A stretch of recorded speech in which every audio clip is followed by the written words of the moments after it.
Wasn't nobody gonna walk up to me and say, I saw X, Y, and Z at A, B, and C. I honestly do not know what a situationship is. It's kind of shortchanging your own self as a woman. I can't see myself sharing my man with the world. He who holds the purse strings runs the relationship. I never got married to anybody that I thought I was gonna divorce.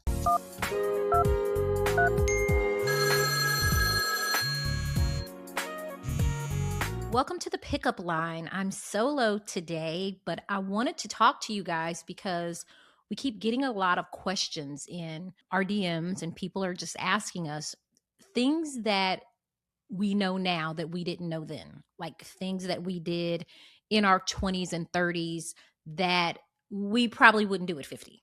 And if we had advice to give to somebody about their 20s and 30s, what advice would we give? We get a lot of questions about dating and I guess whatever this word is, situationships that people find themselves involved in and decision making and relationships that they're in. And I just wanted to talk a little bit about, my situation and kind of how I feel about that for women dating. I honestly do not know what a situationship is. Like, that is just crazy to me. I don't really know where that word came from. I don't know why anybody would want to settle for that. It's kind of shortchanging your own self as a woman. I think that that's pretty bad. And I think that women in general feel like men are so scarce that in order to have companionship or to have somebody to spend time with, you have to abide by their rules and live to their standards and do the things that they want you to do. I disagree with that. I think that if you wait on the Lord and you wait on your mate, I think that God has that perfect person for you. I could be wrong. Don't take this the wrong way. I could be wrong because I've never been married. So then I guess you guys are all saying she's still waiting. Well, I don't know if I'm still waiting, but I could tell you that I probably spent a whole lot of time raising kids. Like, I have kids that are 10 years apart. And even though I had that and I was in that situation, I can't think of myself settling for a situationship. I can't think of myself being in a relationship that Neo's in or that 21 Savage is in. I can't see myself sharing my man with the world. Let me just put it that way. I can't see myself saying, hey, okay, I was looking at this thing where a young girl was telling her little sister or her little niece how to bag an NFL player or a professional athlete. And one of the things that she said in there is she said, you have to know they're going to cheat and be okay with it. That is setting yourself up for failure. Knowing somebody is going to cheat is just like saying, I know somebody is going to lie to me and I know somebody is going to steal from me. Is that okay with you?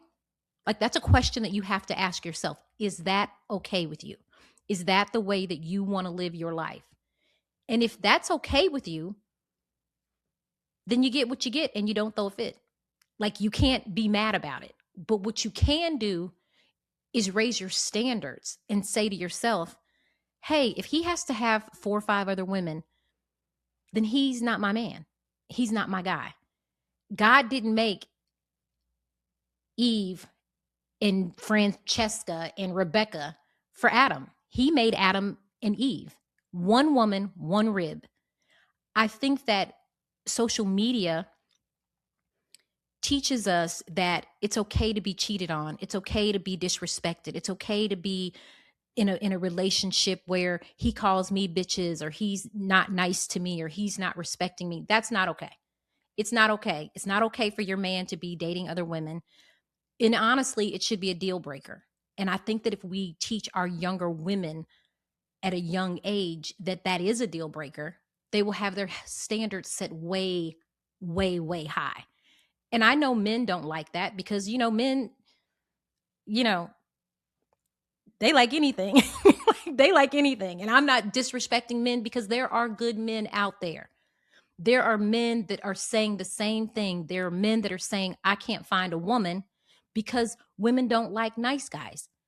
Women don't like the geek. Women don't like me because I'm not dressed a certain way or driving a certain car or doing a certain thing. I know a lady who met her husband on Christian mingles. And when he pulled up to her, he was in a pickup truck every single time he picked her up. And one day he wanted to take her to her favorite restaurant. He said, I want to take you to my favorite restaurant. So get yourself dressed up and all pretty. And this time I'm going to pick you up from your house. Because what happened is she would always make him meet her out. So they dated a couple months and he's like, I'm going to pick you up. Baby, when he picked her up, he was in a Mercedes Benz. And when he took her to her favorite restaurant, he flew her to Peachtree to cab. They got on a private plane and flew out. She flew out.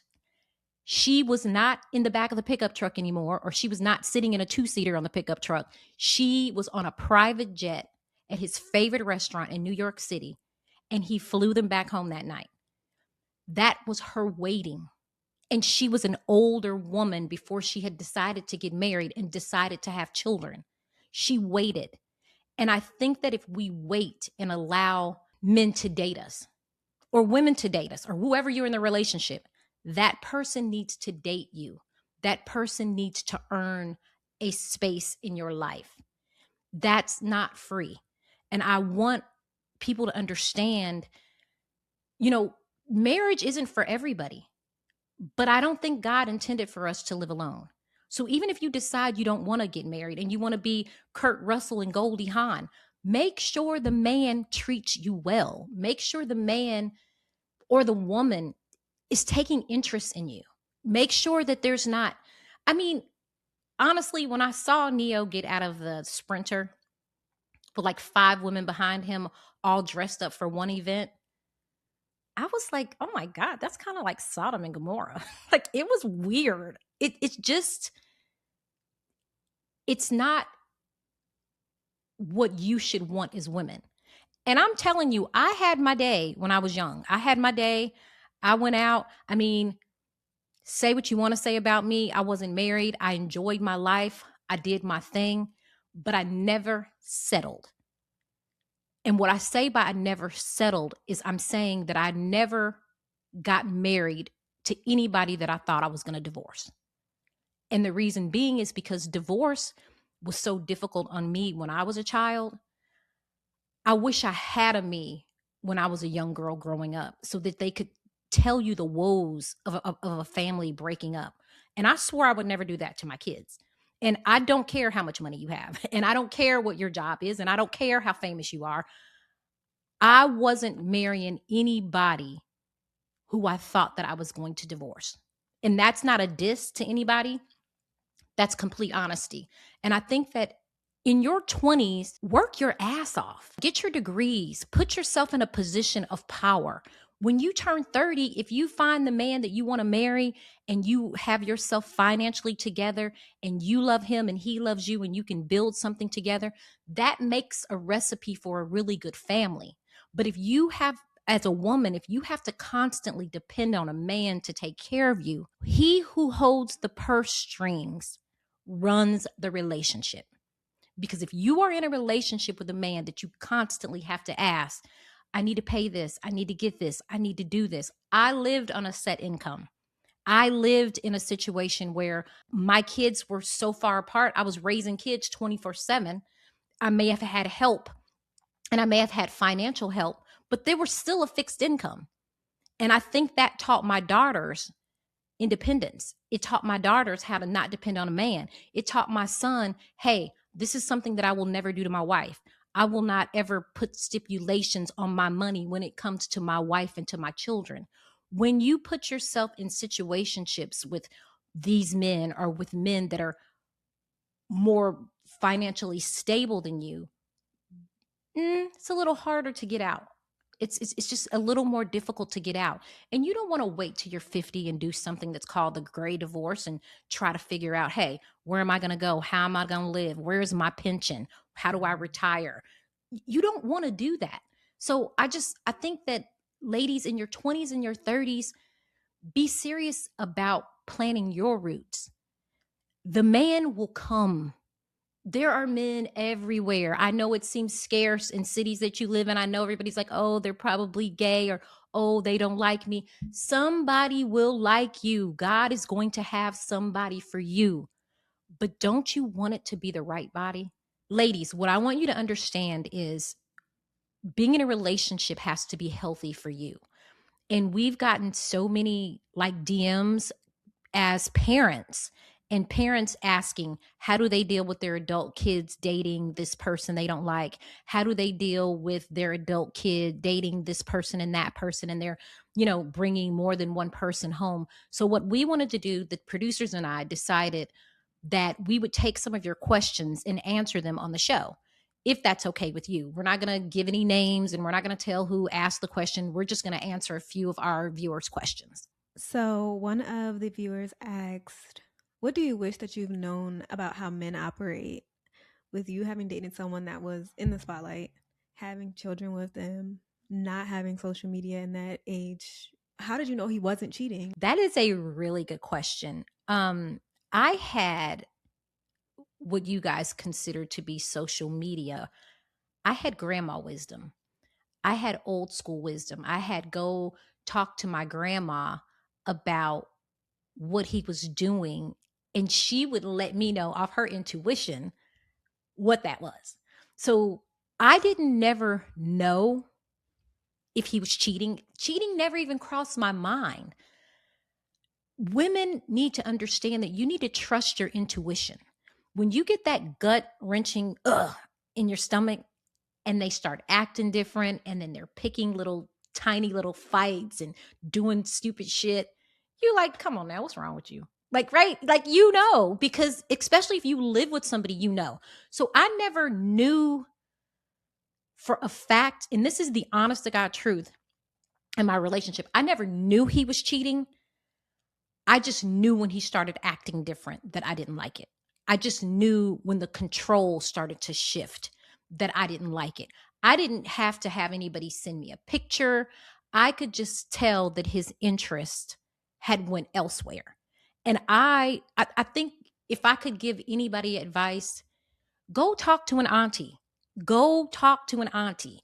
Go sit with an older woman and let her school you on the wisdom of your intuition. Because did I know? No. Was he famous? Yes. Was there a girl probably on the other side of the gym? Could have been. At the time, I had kids to raise. I wasn't worried about it. And I trusted him. And I want you guys to understand this. If I could give you any piece of advice, trust is given and earned until it's taken away. You have to trust your partner. You have to trust your friendships. You have to trust people until their trust is taken away. To live a life where you don't trust anybody is living a life with a chip on your shoulder every day. You're waiting for something to happen. You're just waiting on some shit to go down. And that's not healthy. So, did I know? No. Could I tell when the relationship began to shift? Absolutely. Because relationships shift when behavior shifts. Has anyone ever come to you woman to woman, and how would you deal with a situation like that? That's funny. No, back in my day, they just talk shit behind your back. Wasn't nobody gonna walk up to me and say, I saw X, Y, and Z at A, B, and C. First of all, I wasn't having that. That's when Nikki comes out. I wasn't about to deal with that. Second of all, they probably thought it and they might have knew it, but they damn sure wasn't gonna come to me and say it. I mean, that's just me being honest. Yeah. And if somebody did come to me and say that, I probably would have been so nice and so gracious and said, thank you, sweetie, so much. And walked away and been like, fucking hater. I probably would have. Speaking of people coming up to you and saying stuff, the internet is something else. And the internet is like undefeated. I was looking at graduation things and Khloe Kardashian and Malika come up on my feed. And it's Khloe's son at the graduation party, throwing a fit, acting up. Khloe goes on her show to talk about it, just like I come on my show to talk about so many things. Like I said on here that I let my daughter have alcohol with me in Cancun, where she was of a legal age, with my entire family. I didn't expect the world to tear you up for it. If Khloe is sitting on her show and she's talking about her little boy, I can't even remember his name, but I know he's little, And he's at a graduation party that he probably don't want to be at. And I don't care how old the kid is that's graduating. Kids don't want to do that. Like, that's not a cool thing for a kid to do. And he tears up the place and he shows out. I get it. I get it. And I get it for all the Black mamas saying, we don't operate like that. We don't do that. Our kids don't disrespect us like that. I have had so many friendships where we could have been destroyed over our children's behavior. And when you're friends as long as Chloe and Malika are, I think that Chloe was telling the story to people. I don't think she was telling the story to people to get child psychologist help. I don't think she was telling the story to people to say, I don't know how to manage my kids. I can't control my son. He's out of whack. He's out of line. He's a kid. He had a tantrum at the wrong place. Yes, he should have been in timeout or taken to the side or pulled over. But is it worth ruining a friendship over? No. I don't think they made big of as big a deal of it as the world did. I just think that it was Khloe Kardashian, it was her son, and they wanted to talk shit about it. I just feel like, there's times my friends' kids have come over my house and been out of line, and I tell them, don't bring them here if I can't discipline them. If I can't discipline you, you don't need to be here. Because if you're jumping up and down on my couch, I'm going to tell you, sit down, have a seat. We don't jump on sofas at Auntie's house. We sit down on sofas at Auntie's house. I think that it's okay for her to just be like, holy shit, my son just totally went to a party and just screwed up. She was just being an innocent mom talking about it. Does she need to discipline her kids? Yes. Do I think she disciplines her kids? I do. Out of all the mothers and out of all the sisters, I think Chloe is probably the best parent. I really do. So one of the viewers wanted to know, what is the difference to you from being lonely and alone in and outside of a relationship? I am an empty nester. My kids are grown. My daughter is home from college. My older kids live within 30 minutes to 40 minutes of me. And loneliness is a choice. And the reason I think loneliness is a choice is because you have to be happy within yourself before you can make somebody else happy. You have to love yourself and be in love with the space you're in before you can bring somebody else into that space and share that space with them and open up your world to them. I don't get lonely. Sometimes I get bored, but I'm never lonely. And I think that with friendships, with acquaintances, with the gym, with the spa, with a craft or a hobby, a good book and a glass of wine, that, and even media streaming like Netflix, like that helps. And when you say loneliness, is it that you want a men's companionship? Do you want female companionship? Do you just want a friendship? I think that when you choose to be happy, no matter what skin you're in and no matter what space you're in, you don't have loneliness. And I don't sit at home and go, oh God, I'm so lonely. I just wish I had somebody. No, I go make some fucking popcorn and I get a glass of red wine and I act like I'm on Scandal and I sit and watch my show and I make turn on music and dance in my bathroom. I text my girlfriend the other day and said, girl, I am just dancing. I turned on LMA, that 100, and I was singing my heart out because joy is a choice. Happiness is a choice. If you confine yourself into a box, that's how your life is, a box. If you get up off your ass and do things to socialize with people, go to the park and walk, go to a new Publix, go to another grocery store, just figure out something to do to fulfill your time. And I think loneliness is going to have a hard time creeping in. As a woman, it feels hard to find someone that is real and a real connection with someone after having something that was so long term. I wasn't married either, but the relationship very much gave marriage. So, what would you say with getting back in the field and dating? You're either married or you're not. So you can't feel like you're married because you're not married. And our life is a result of the choices that we make. And if you chose to stay in a long-term relationship for a really long time, hoping and praying you were going to get married and it didn't work out, thank God. Thank God, because God's rejection is your protection. I thank God that you got out of that relationship. And hell yeah, go out and date again. Hell yeah, put on your clothes and go, just dress up to go somewhere. Put your makeup on and do what you need to do. Get back out there. You are not too young. You are not slowed down. You had one bump in the road. Take all that, use it for experience and wisdom. Wisdom is priceless, priceless. So don't take what you did into your old relationship into your new one, because nobody wants you to come into the relationship with some stories about what used to happen. Just start all over, pack a new bag, handle your shit. And my grandma used to always say, come out fighting. Just come out with that fighting weight back on, looking good, put your lipstick on, and do you. Absolutely. Date, and be happy dating. As you being someone that is a full time mom and has been a full time mom, how do you feel about Emma Grade saying that she's only a 3 hour mom?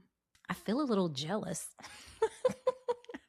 I think I'm a little jealous because I'm really happy, and I've read the book. I'm really happy that she spoke out about that. And I'm happy about that because it gives so many women a sigh of relief, right? Not everybody can do that. And I think she's talking to a whole separate demographic of women. But I like that she said that. Like she said, I don't have time to read all the school emails. She said, but I'm very good at delegating those assignments to other people. And it doesn't mean she doesn't love her children. She was raised in a single family home. Her mom had to work. They didn't have much money. So she had to use her childhood issues to make a better life for herself. And I respect that. So I didn't, it wasn't that I gave up a career to be at home raising my kids. I have my degrees and I settled for being at home with my kids on a fixed income with somebody that I wasn't married to in hopes that he would still take care of me, right? Because there's no guarantee, right? There is no guarantee whether he would or not. And instead of having my career, well, I've taught my girls to have your career first because it makes for a happier relationship. It makes for more appreciation. And I think the lack of appreciation can destroy any relationship. So if she's spending 3 hours to 4 hours a day with her kids, if she's got 5 or 6 nannies and she's running $1 billion company, she's a hell of a woman.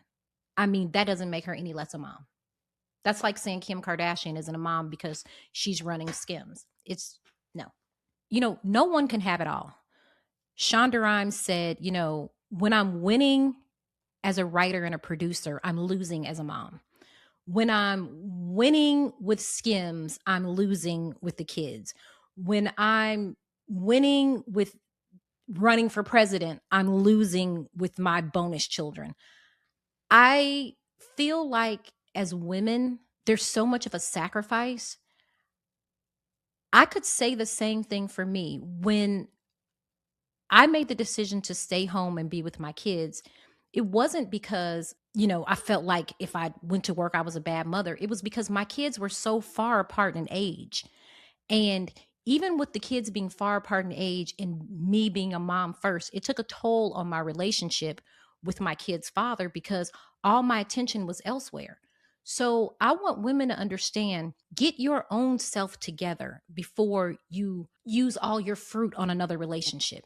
Get yourself solidified, figure out who you are as a person, then move on to deciding to have an intimate relationship or deciding to be in a relationship where you're going to get married and you're going to start a family, because you need to know yourself. You need to know who you are. And there's nothing wrong with you if you're 30 years old and you still haven't been married and you don't still have kids.